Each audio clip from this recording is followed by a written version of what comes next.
Well, in the decades-old tradition of Brooklyn being home to great jazz musicians, we'd like to welcome our next guest. Besides playing for us, he'll tell us about his latest album, Norman, a musical reflection on both a life-threatening illness he survived and his grandfather, Norman.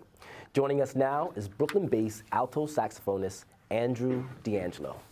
Thank you very much. That was a nice introduction. Thank you for having me. I do have to say that my grandfather's name is Norman. No kidding. And my father's name is Norman. I almost ended up Norman the Third. Are you serious? Wow. There you go. My mother said, no. Aaron sounds right. good. It's enough Normans, man. Norman, can you tell us a little bit, about Norman? Well, I was in the hospital. This is now 8-9 years ago, and I was on my second brain surgery, and they removed what was called terminal cancer brain tumor in my right brain, and everybody thought I was going to die. My sister was playing in my funeral. My mother was just, under the bed, like freaking out.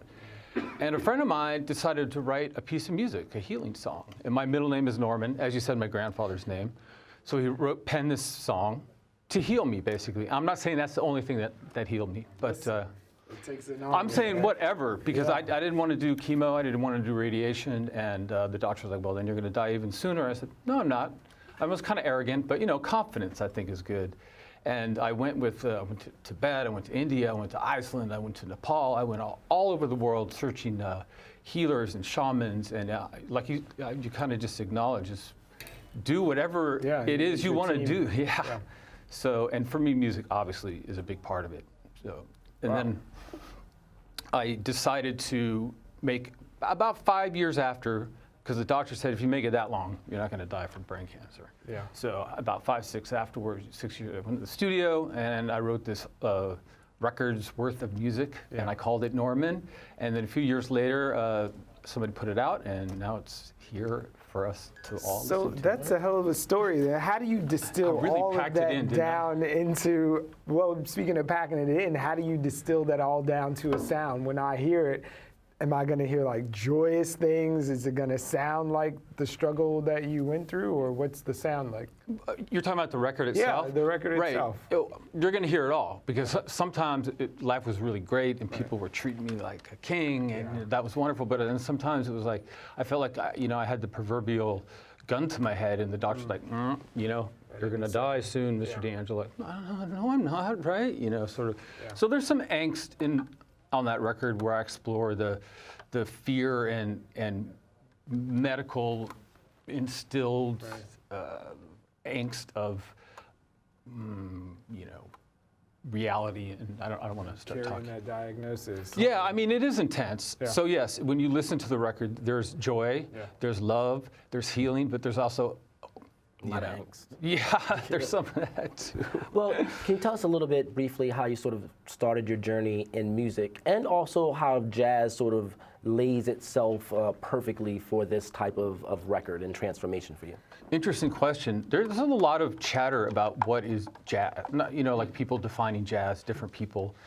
And for me, I don't know if I specifically chose to play jazz. I was in big band in high school and stuff like that, so we played Duke Ellington and so.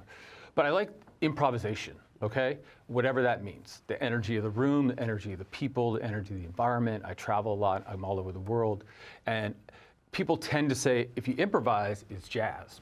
I don't know why, because I think a lot of classical composers improvise. I think a lot of like rappers improvise, but So what attracted to me to the world of jazz is that I get to take the energy of my surroundings and the energy of the people who are in the room, and you could take it on into spirituality or whatever, and tap into that energy and create a spontaneous song for that moment.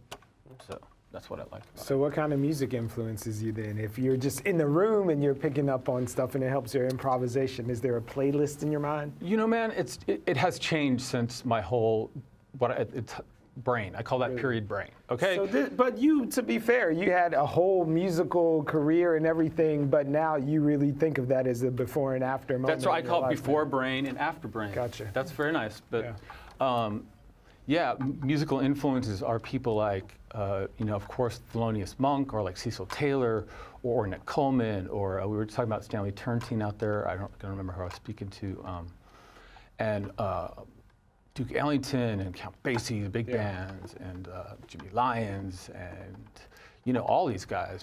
So in the jazz world, but I think if you research them, especially Duke Ellington, I mean, he talks about him and Billy Strayhorn. A lot of that music is very energetic in nature. Yeah. It's about somebody. It's about some situation.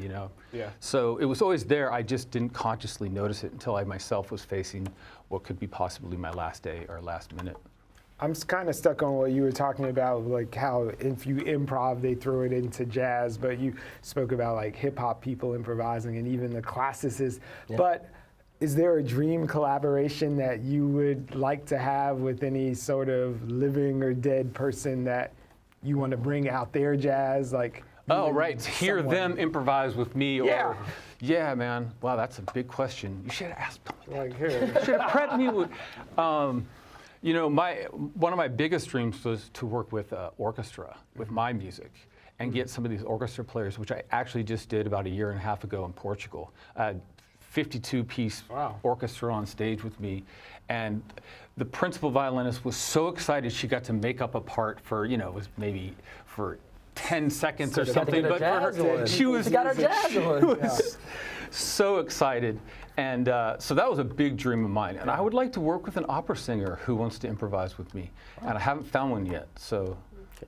Now I have to ask you, if there's a young saxophonist out there, that's watching this right now, what do you tell them about the art and the craft? Don't listen to the critics, and that critics could be your parents, it could be your friends, it could be actual critics in the newspaper, your teachers. Just keep doing what makes you feel good and keep on playing. And if you want to do it, you can do anything you want. I think one of the things that I hear teachers do now is they tell young artists, musicians, well, you're not going to be able to make it, man.